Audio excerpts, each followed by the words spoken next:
हमारे आलोच्य विषय चल रहा है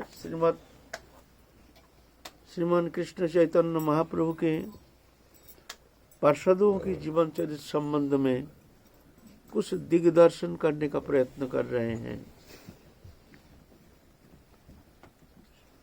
क्योंकि भक्त कथा, भक्त संग, भक्त सान्निध्य, भक्त सेवा, इससे बढ़कर और कोई भक्ति है नहीं। वो प्रेम प्राप्ति के लिए इससे बढ़कर और मंगलमय कोई अनुष्ठान है नहीं। इतना सहज लभ्य है। अगर सेवा करने का मौका मिले तो काय मन वचन से सेवा करने का प्रयत्न करना चाहिए। महत् सेवायांग दारमाहुर विमुक्ति। महत् सेवा, भक्तों की सेवा, ये मुक्ति का द्वार है। मुक्ति पाना चाहते हो तो महत् पुरुष का सेवा करो। सर्वोत्तम है गुरु सेवा।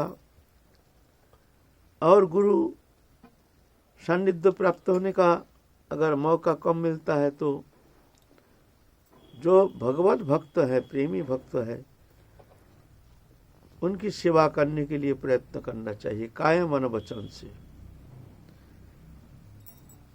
और महत् पुरुष के सम्मुख से भक्त कथा अमृत आस्वादन। भक्त कथा में जितना चित्तवृत्ति निर्मल होता है, निर्मलीकरण होता है, ऐसे साधन के द्वारा, ध्यान धारणा के द्वारा इतना जल्दी चित्तवृत्ति निर्मल होना संभव नहीं है। भक्तों चरण आश्रय करके, भक्त सान्निध्य में रह करके, भक्त कथा श्रवण करके जितना जल्दी मन भगवत चरण में तल्लीनता प्राप्ति होती है, ऐसे साधन चेष्टा के द्वारा एकांतवास करके भी ऐसे होना संभव नहीं है। सबसे सरलतम साधना भगवत चरण में रुचि उत्पन्न होने के लिए ये जो भक्त मुख से हरि कथा श्रवण, भक्त कथा, उसके अंदर भक्त कथा श्रवण। हरि कथा तो शास्त्र कथा, शास्त्र व्याख्या ठीक है, अच्छा है, लेकिन भक्त कथा, क्योंकि भक्त कथा इसमें ऐसे अमृतमय है जो एक हृदय गदगद हो जाता है। कैसे कैसे कैसे कठिनाई के साथ साधन करके किस तरह से भगवत कृपा प्राप्त करने में समर्थ हुए हैं, कैसे प्रेम प्राप्ति किए हैं, ये जान करके हमारे मन में एक आग्रह बढ़ता जाता है, जो हम भी इस तरह से आगे बढ़ेंगे, हम भी भगवत कृपा प्राप्त करने में समर्थ हो जाएंगे। ऐसी बात है। यहाँ ऐसी बात नहीं है जो हम योग्य नहीं है, हम में ये सारी कमियां हैं, ऐसे भ्रांतियां नहीं रहनी चाहिए। भगवान तो ये देखते ही नहीं किसमें क्या कम है, क्या ज़्यादा है। भगवान तो जो ज़्यादा अयोग्य है, भगवान की कृपा उन पर अधिक होती है। जो ज़्यादा अयोग्य है, ये भूमलोक में, संसार में क्या है, जो जिसमें ज़्यादा योग्यता है उसके लिए फर्स्ट प्रेफरेंस, उनके लिए प्रथम अधिकार दिया जाता है। जो काम के लिए अच्छा, जिसका क्वालिफिकेशन है, ज़्यादा जानकारी है, ज़्यादा ज्ञान है, तो उनके लिए हम ज़्यादा आदर के साथ उनको वो काम में नियुक्त करते हैं। लेकिन परमार्थ विषय में तद विपरीत जितना अयोग्य है भगवान, क्यों भगवान सत्य, भगवत सत्ता है ना, जीव चैतन्य सत्ता भगवान का ही है, हम भगवान के हैं, ये सत्य है, मानो या ना मानो। तो भगवान स्वाभाविक हमसे प्रेम करते हैं। हम जानते नहीं हैं, हम मानते नहीं हैं, हम समझते नहीं हैं, जिस कारण हम अपने को वंचित मानते हैं। जो हम भगवत चरण से वंचित है, भगवत कृपा से वंचित है, भगवत सान्निध्य से वंचित है, ऐसे नहीं है ना। तो भगवान चाहते हैं जो जितना अयोग्य है वो आ जाए, उनके लिए फर्स्ट प्रेफरेंस। आ जाओ, तुम अयोग्य हो, आ जाओ, तुम हमारे पास आ जाओ, पहले आ जाओ। उसका नंबर योग्य है वो पीछे आ जाएगा, वो आता रहेगा, उसका योग्यता है ना। जैसे चल रहे हैं, रास्ता खड़ा खंजड़ा टूटा फूटा रास्ता है, छोटा बच्चा चलना आता नहीं है, तो मैया जा रहे हैं 2-3 बच्चा लेकर के, जो चलना आता है वो तो चल रहा है, जो चलना नहीं आता है मैया उसको गोदी में उठा करके चल लेकर के पार कर देते हैं। भगवान भी ऐसा, जो अयोग्य है, जो जानते हैं मैं अयोग्य हूँ, भगवान उसको गोदी में ले लेते हैं, चिंता नहीं। कौन तो प्रतिजानी न में भक्ता प्रणश्यति, कौन भक्तो न उपीचित सुदूर आचारो भजते माम अनन्यो भाग। अति दुराचार व्यक्ति भी मेरा शरण में आता है, तो उसके लिए भगवान कहते हैं यह सदाचारी, आचरणशील, संस्कार संपन्न, सर्व प्रकार कदाचारी नहीं है, सर्व प्रकार सद्गुण संपन्न, ऐसे नहीं। भगवान यह कहते अति दुराचारी व्यक्ति भी मेरे शरण में आता है, उनके लिए कहा गया है कौन तो प्रतिजानी न में भक्ता प्रणश्यति, है ना। तो भगवान की कृपा उनके लिए सर्वप्रथम है। लेकिन सबसे दुख की बात है, हम अपने आप को कभी ऐसा मानते ही नहीं है जो हम बहुत पीछे हैं, हम बहुत अज्ञानी हैं, हम बहुत नीच है, हम बहुत पापी हैं, ऐसा मानने के लिए तैयार नहीं है, जिस कारण हम वंचित रह रहे हैं, है ना। जिस दिन आप सही हम मान लेंगे वास्तव में हम जैसे पापी दुराचारी संसार में और कोई है नहीं, उस दिन भगवान कहते हैं ठीक है तुम आ जाओ, फर्स्ट प्रेफरेंस तुम्हारे लिए नंबर आ गया, आ जाओ हमारे पास आ जाओ। कौन तो प्रतिजानी ही न में भक्ता प्रणश्यति, तुम प्रतिज्ञा करके कह सकते हो मेरे शरण में जो आता है वो कभी नष्ट होता नहीं, किसी भी अवस्था में हम उसको छोड़ते नहीं हैं। लेकिन हम तो मानने के लिए तैयार नहीं, हम अपने को छोटा मानने के लिए तैयार नहीं। मन में हमारे अभिमान है, हम बहुत ज्ञानी हैं, हम भजनानंदी हैं, हम वैष्णव हैं, हम सदाचारी हैं। सूक्ष्म रूप में हमारे भीतर ये सब छोटा मोटा ये सब अभिमान, ऐसे दंभ आदि हमारे अंतःकरण को अधिकार करके बैठा हुआ है, जिस कारण हम उस कृपा से वंचित रह रहे हैं। कृपा है लेकिन हमारे अंदर ये अभिमान के कारण वो कृपा हम अनुभव कर नहीं पा रहे। कृपा आके हमारे द्वार पर ठाड़े हैं, ऐसा नहीं कृपा होगी, ऐसा नहीं है, कृपा ठाड़े हैं द्वार पर, लेकिन हमारे अभिमान के कारण वो कृपा फलीभूत नहीं हो पा रहा है ना। जैसे मान लीजिए गर्मी के मौसम में जैसे पहाड़ में रूखा सूखा एकदम बिल्कुल जैसे मान लो बंजर हो जाता है, कुछ है नहीं, लेकिन बरसात आने से ही तुरंत वो सब हरा भरा हो जाता है। कहाँ से होता है? तो ऐसे ही जब कृपा रूपी बरसात जब गिरना शुरू हो जाती है तो जाके सब फलीभूत हो जाता है। लेकिन हमारे भीतर ये अभिमान के कारण वो कृपा रूपी बरसात जो है वो गिर नहीं रहा है, हम अनुभव कर नहीं पा रहे हैं, ऐसी बात है। इसीलिए अभिमानं सुरापानं गौरवं रौरवं समम प्रतिष्ठा सुकरी विष्ठा त्रयं त्यक्ता हरिं भजित। बोलता है भजन पीछे करना, भजन करना तो है जरूर, लेकिन ये तीन जब रहता है तब तक जा करके वो कृपा अनुभव करना कदापि संभव नहीं होता। कृपा है, कृपा होगी ऐसा नहीं, कृपा होगी नहीं ऐसे नहीं है। अभिमानं सुरापानो, अभिमान, मैं पंडित हूँ, मैं कुलीन हूँ, मैं मानी हूँ, ज्ञानी हूँ, धनी हूँ, मैं विद्वान हूँ, मैं भजनानंदी हूँ, ये सब अभिमान। गौरवं रौरवं समम, गौरव बुद्धि,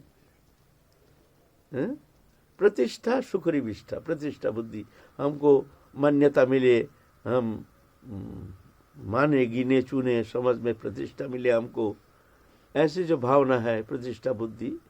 बोलते है ये त्रयं त्यक्ता हरिं भजित, ये तीन को त्याग करके फिर हमारे पास आना, फिर जा करके कृपा प्राप्ति में कोई कमी नहीं है, भगवान की कृपा में कोई कमी नहीं है, लेकिन हमारे अंदर जो ये दीनता रूपी, जो विनम्रता रूपी जो हृदय होनी चाहिए, दीनता के अभाव के कारण वो कृपा हम धारण नहीं कर पा रहे हैं। इसलिए महत् जीवन चरित्र श्रवण करने से हृदय निर्मल होता है, तो फिर जाके अंतःकरण निर्मल होने से फिर वो समझ पाता है वास्तव में हमारे अंदर कितना कमियां हैं, कितना भ्रांतियां हैं, ये समझ में आता है। फिर जाके विनम्रता आती है कि प्रभु मौसम कौन कुटिल कलकामी, जहे तन दियो तहे बिसरायो, ऐसा निमक हरामी। अभिमान जब तक रहता है तब तक भक्ति नहीं। अभिमान के स्वरूप है पुरुष और दीनता के स्वरूप है स्त्री। भक्ति देवी है परम लज्जाशीला, कुलवधु। कुलवधु है ना, जैसे नई वधु शादी करके लाती है, नई वधु घूंघट दे करके किसी को, पुरुष को देखते ही एकदम घुस जाती है घर के भीतर। भक्ति देवी ऐसे परम पवित्रा कुलवधु स्त्री, लज्जाशीला और अभिमान, मैं मेरा, ये इसका स्वरूप क्या है? पुरुष। और विनम्रता दीनता, मैं कुछ नहीं, मैं बहुत हीन हूँ, मैं बहुत पापी हूँ, मैं बहुत कदाचारी हूँ, मैं अस्पृश्य हूँ। तो यह है ये दीनता के स्वरूप है स्त्री। जैसे एक स्त्री के पास, एक स्त्री जाने में कोई संकोच नहीं करती है, घूंघट उतर करके उनसे फ्रीली बात करती है ना। लेकिन एक पुरुष आने से लज्जाशीला वधु जैसे एकदम घूंघट दे करके भाग जाती है। ऐसे ही जब हमारे भीतर ये अभिमान आ जाता है ना, तो भक्ति देवी हृदय से हट जाती है।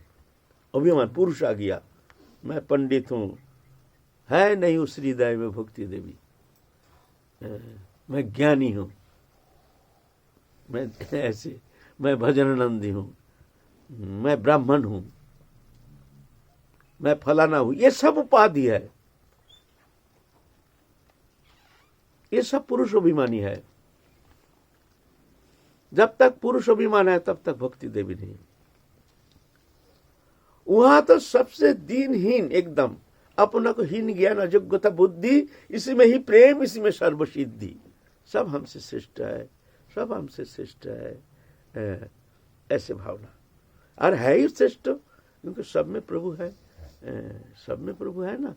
मैं आता था इदं सर्वं जगत अव्यक्त मूर्तिना अथमांग सर्वभूतेषु भूतात्मनां कृतालयम, और है दान मानव मैत्री अभिन्न चक्षुषा।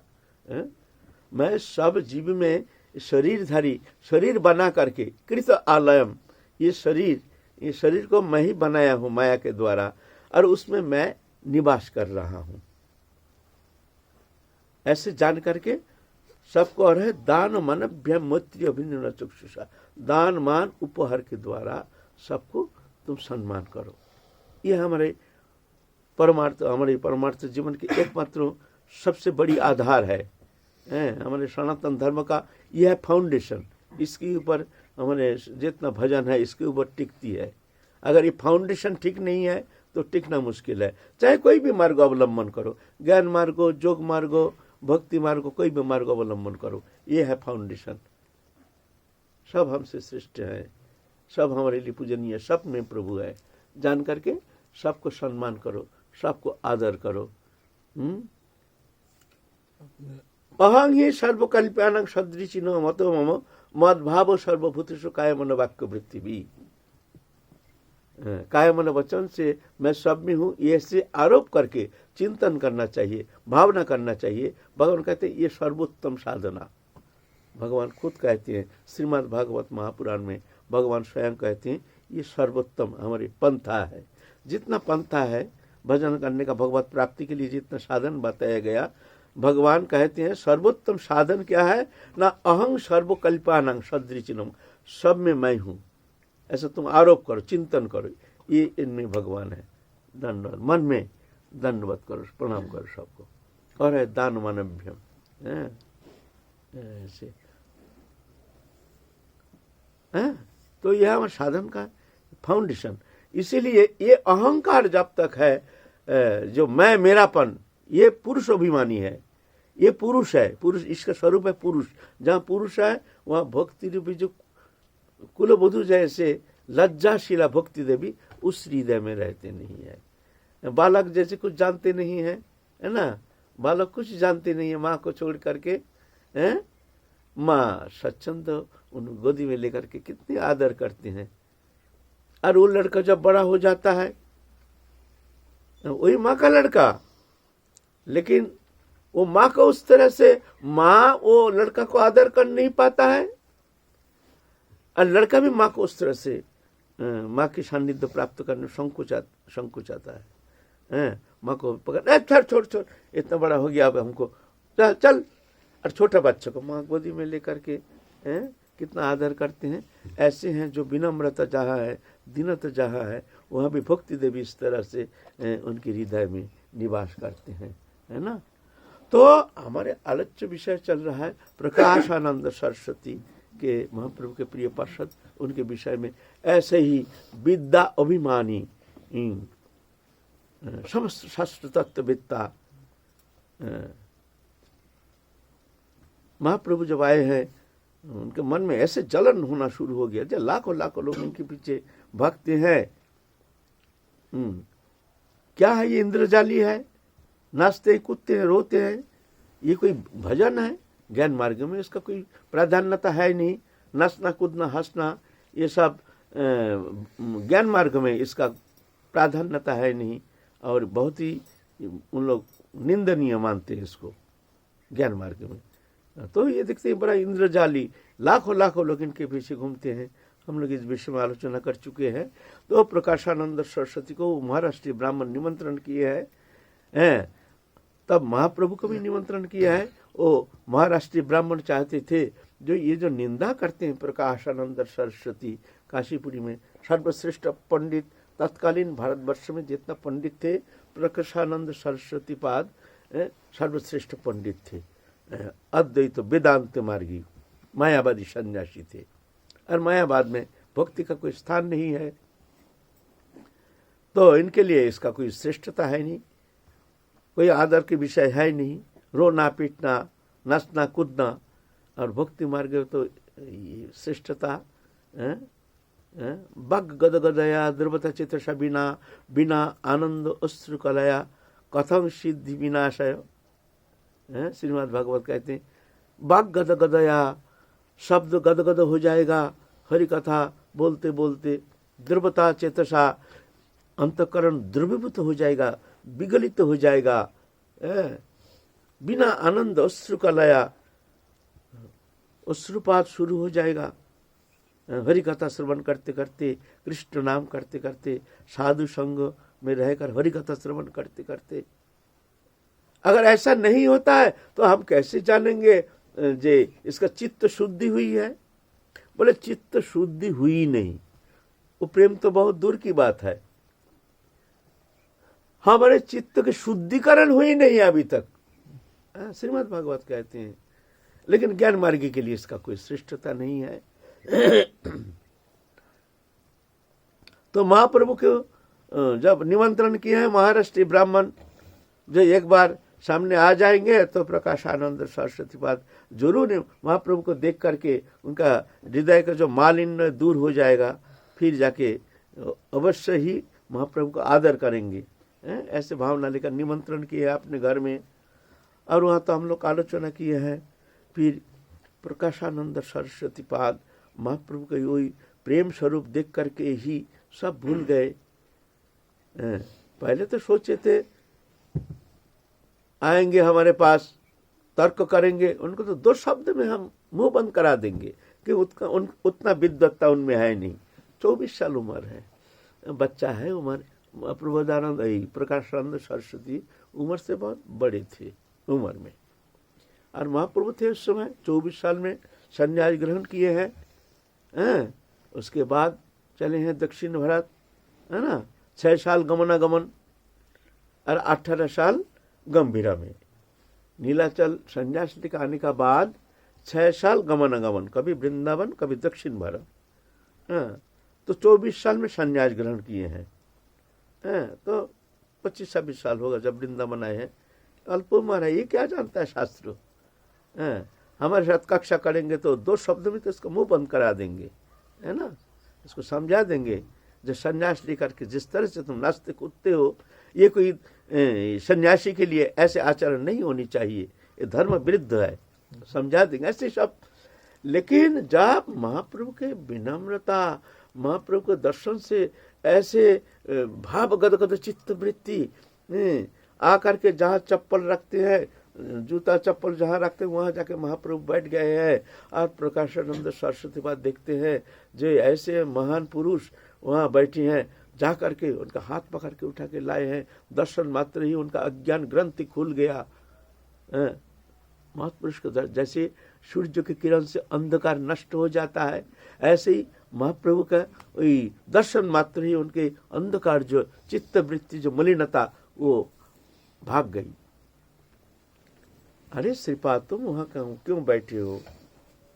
तो कहते हम तो वहां बैठने लायक नहीं, आप लोग बड़े बड़े संत हैं, बड़े सन्यासी हैं, उच्च मार्ग के सन्यासी हैं, हम तो बहुत निम्न कोटि के हैं, हम आपके साथ बैठने लायक तो है नहीं, इसीलिए हम वहाँ बैठे हैं। ना ना ऐसा मत बोलो, ऐसा मत बोलो, तो तुम ऐसे भावुकता क्यों करते हो? तो महाप्रभु कहते हैं जो क्या कहे, हम तो मूर्ख हैं, कुछ जानते नहीं है। हमारे गुरुदेव ने कहा तू तो मूर्ख है, तू क्या करेगा, तू ही हरिनाम ग्रहण कर। हरिनाम हरिनाम हरिनाम हरिनाम वो केवलम कलौ नस्ते ही वो नस्ते ही वो नस्ते ही वो गतिरन्नथा। ये नाम करते करते हम पागल हो गए हैं, ना जाने क्या कुछ हमको पता नहीं चलता है। भीतर में एक अद्भुत एक आनंद सिंधु में उफान आ जाता है, मेरे को पागल कर देता है। मैं नहीं करता हूँ, वो आनंद की एक छटा अगर किसी में अनुप्रविष्ट हो जाए तो वो स्थिर रह नहीं सकता है। इसमें क्या जाने क्या है इस नाम में। मैं नहीं करता हूँ ऐसे ऐसे। तो फिर कहते हैं श्रीमद् भागवत के एक श्लोक सुनाए हैं, श्रीमद् भागवत के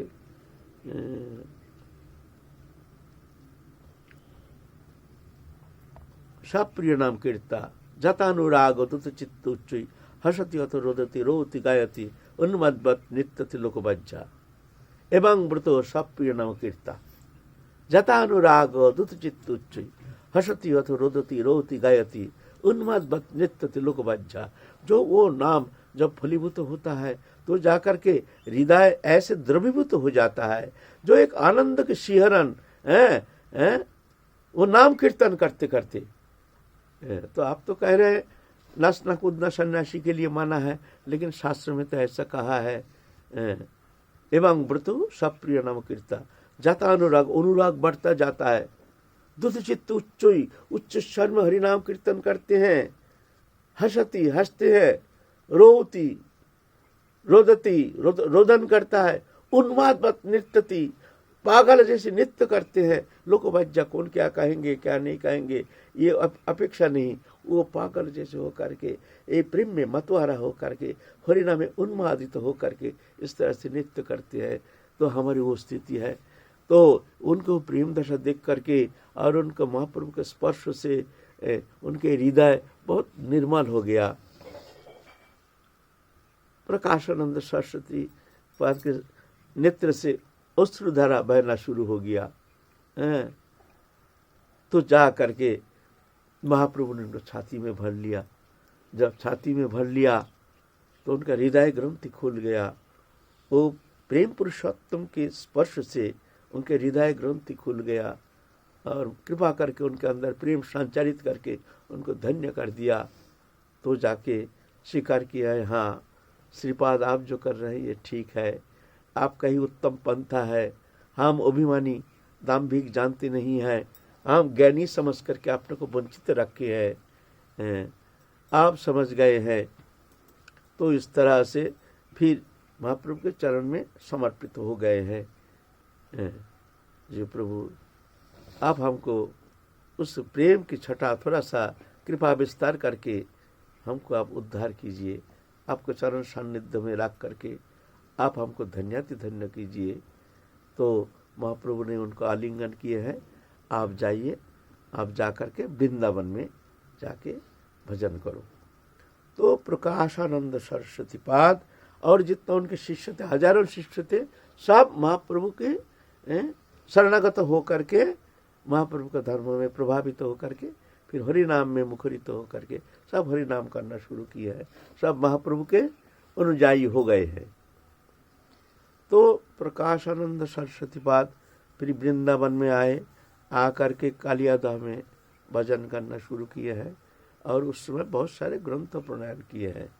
एक तो वृंदावन शतकम, वृंदावन महिमामृतो, वृंदावन शतकम में वृंदावन वास की जो महिमा ये वर्णन किए हैं, अद्भुत वृंदावन शतकम। पहले तो उनके लिए कोई प्राधान्य थी ही नहीं, लेकिन जब महाप्रभु की कृपा से जान गए हैं जो वृंदावन क्या है, वृंदावन धाम क्या है, वृंदावन की महिमा क्या है, जब उनकी भी तो स्फूर्ति आ गई है, तब जाकर के वो वृंदावन शतकम लिखे हैं। अद्भुत ग्रंथ। ये वृंदावन जो है, ये वृंदावन तीन प्रकाश है। एक है भौम प्रकाश, एक प्रकट वृंदावन, एक दृश्यमान, एक अप्रकट वृंदावन। तीन वृंदावन के स्थिति, ये हम जो वृंदावन में बैठे, ये वृंदावन का त्रिविध प्रकाश है। एक है दृश्यमान। दृश्यमान माने हम क्या देखते हैं, सब प्रपंच माया जैसे, बाहर दिल्ली बम्बई जैसे देखते हैं, यहाँ भी हम ऐसे ही देखते हैं, है ना। लेकिन ऐसा है नहीं, ये तो दृश्यमान है। चर्म चुखे देखे तारे प्रपंचेर समो, प्रेम नेत्री देखे तार स्वरूप प्रकाश, वृंदावनेर गोप गोपी रास विलास। इसका अंदर और एक वृंदावन है, प्रकट वृंदावन, जहाँ कृष्ण राधा कृष्ण जहाँ विहार किए हैं, जहाँ कृष्ण आकर के भौम लीला प्रकट किए हैं, वह है प्रकट वृंदावन। और एक है नित्य वृंदावन, अप्रकट वृंदावन, जो गोलोक धाम में निवास करते हैं, जो धाम, वो भी यहाँ प्रकट हो जाते हैं। भक्त के प्रेम नेत्र से वो वृंदावन का दर्शन करते हैं यहाँ बैठे बैठे। माने आपको जब आप प्रेम प्राप्ति करेंगे तो आपको गोलोक धाम जाने का जरूरत नहीं है, यहाँ बैठे बैठे आप वो दिव्य वृंदावन के आस्वादन आप यहीं पर बैठे बैठे करने में समर्थ हो जाएंगे। ये नेत्र जो है, इसमें प्रेम नेत्र आ जाता है।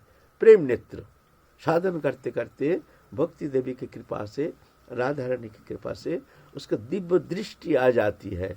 इस नेत्र में वो दिव्य वृंदावन दर्शन करने में समर्थ हो जाते हैं। ये सत्य है, ये कोई कल्पना नहीं है, ये प्रमाणित है। हमारे बरसन में एक बाबा रहते थे,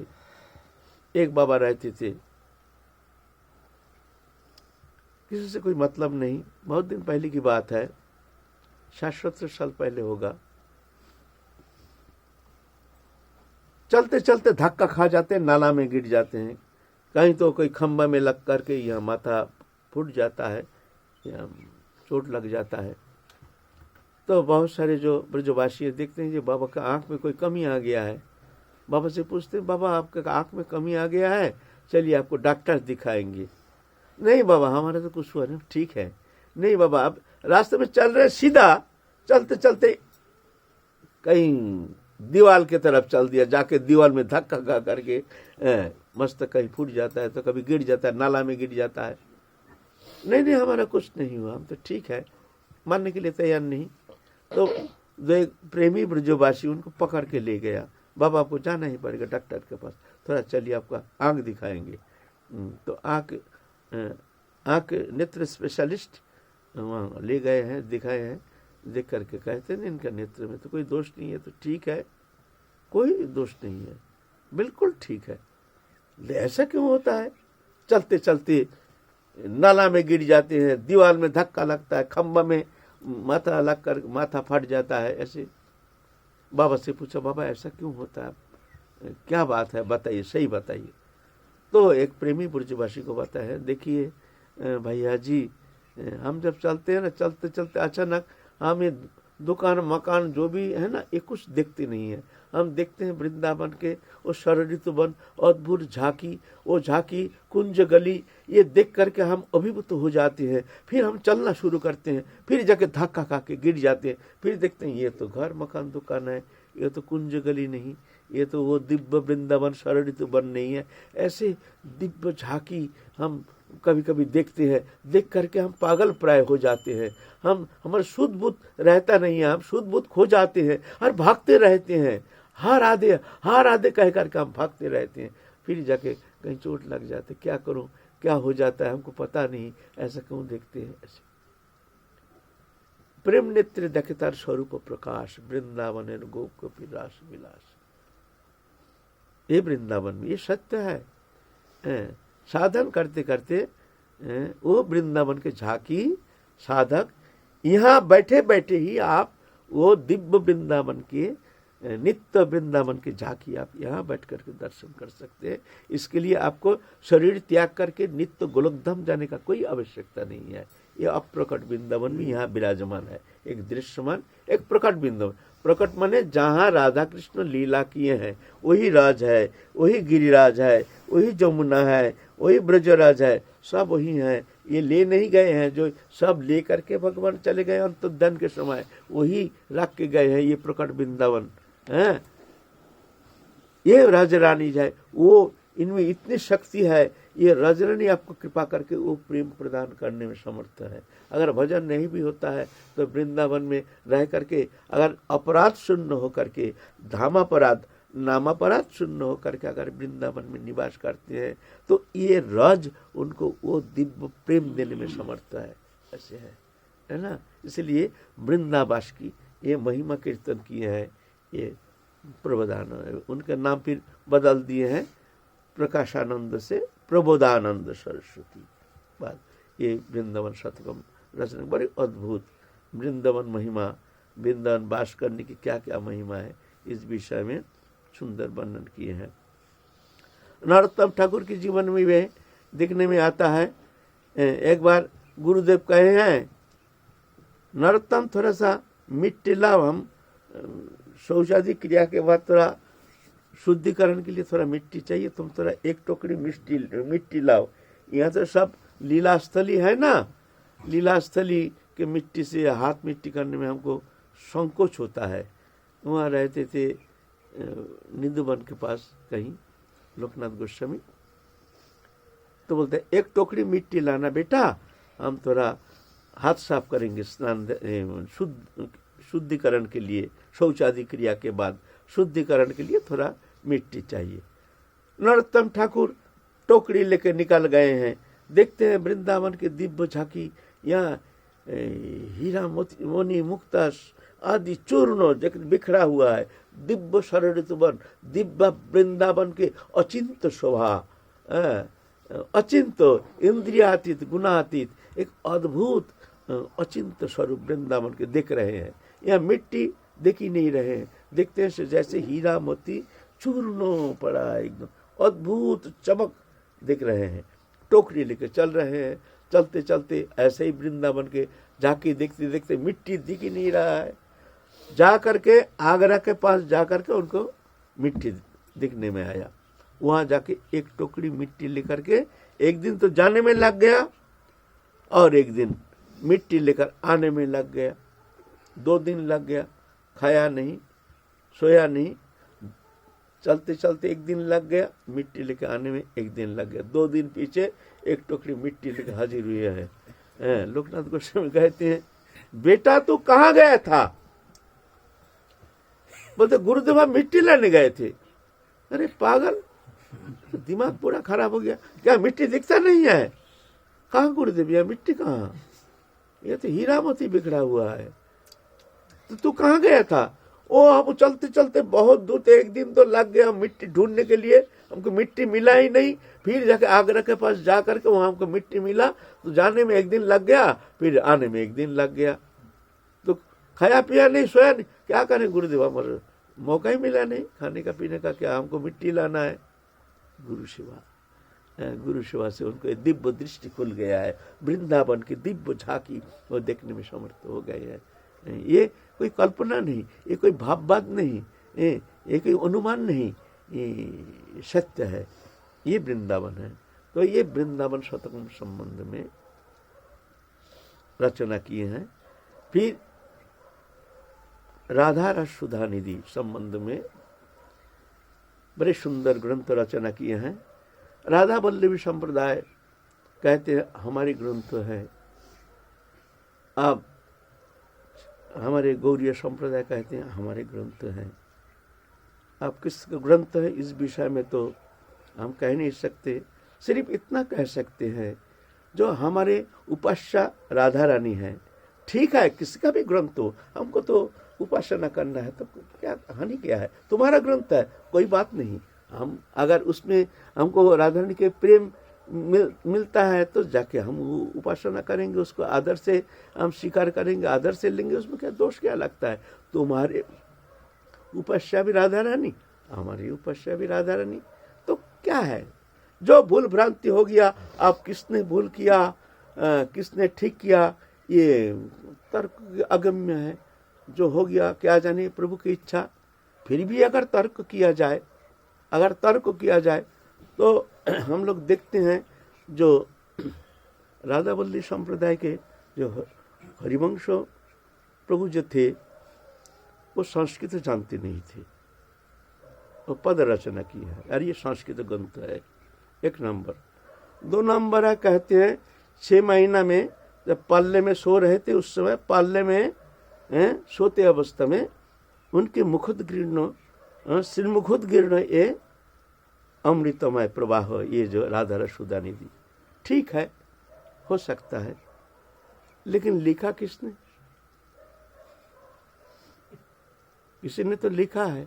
कहाँ से लिखा है?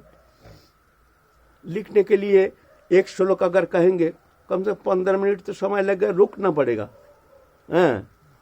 रुकना पड़ेगा, लिखो, लिखेगा, फिर एक श्लोक बोलेंगे, फिर वो लिखेगा किसी को बैठा करके, तो इस पे तो कितना दिन लग जाएगा। वो तो ऐसा तो नहीं।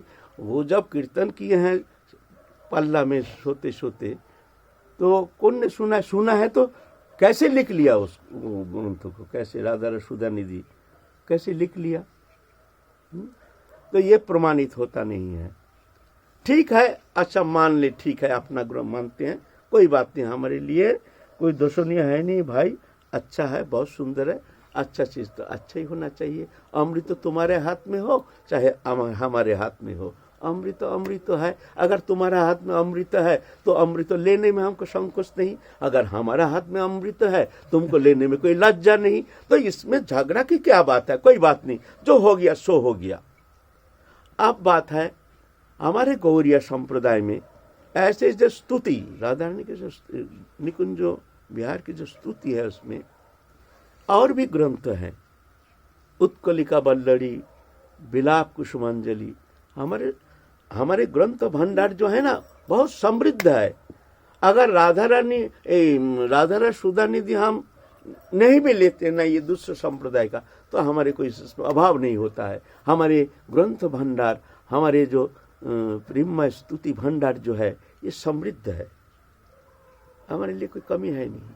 आप देखिए विलाप कुसुमांजलि वो राधा रस सुधा निधि के जैसी, उत्कलिका बल्लड़ी देखिए और राधा रस सुधा निधि का जैसी, ठीक है, ये भी अच्छा है। तो ये तर्क का गम्य हम तर्क करना नहीं चाहते। हम कहते हैं अमृत जब है तो तुम हमसे लेने में तुमको कोई लज्जा नहीं होना चाहिए, तुमसे हमको लेने में भी कोई लज्जा नहीं होना चाहिए। हमारी उपास्या है, तुम्हारी उपास्या भी राधा रानी, हमारी उपास्या भी राधा रानी। तुम कहो तुम्हारा ग्रंथ, हम कहे हमारा ग्रंथ, जय जय श्री राधे।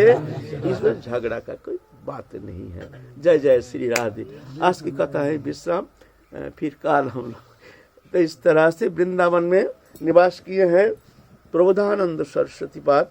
फिर उनके भतिष्ठ पुत्र हैं जो गोपाल भट्ट गोस्वामी, जो ने राधा रमन जो प्रकट किए हैं, तो उनको भी दीक्षा मंत्र प्रदान किए हैं। फिर जाके बहुत उम्र में ही वृंदावन में अपने नित्य लीला में प्रवेश कर गए हैं। और जीवन चरित्र संबंध में विशेष कुछ मिलता नहीं है। तत्कालीन इतिहास बहुत दुर्बल था, किसी ने रचना किए नहीं, कलम उठाए नहीं, इतिहास की प्रयोजनीयता संबंध में बहुत दुर्बल थे उस समय। हमारे इतिहास बहुत दुर्बल था, ये तो पहले लिखते ही नहीं थे। ह्यूएन आने का बाद फिर देखे इतिहास रचना के जो विषय उनके पहले जागृति हुई मन में, जी इतिहास लिखना जरूरी है। तो दुर्भाग्यवश हमको हमारे महाप्रभु के बहुत पार्षदों के जीवन चरित्र संबंध में हम बहुत कुछ जानते नहीं है, जो बहुत ही दुर्लभ और अनमोल है। जय जय श्री राधे श्याम।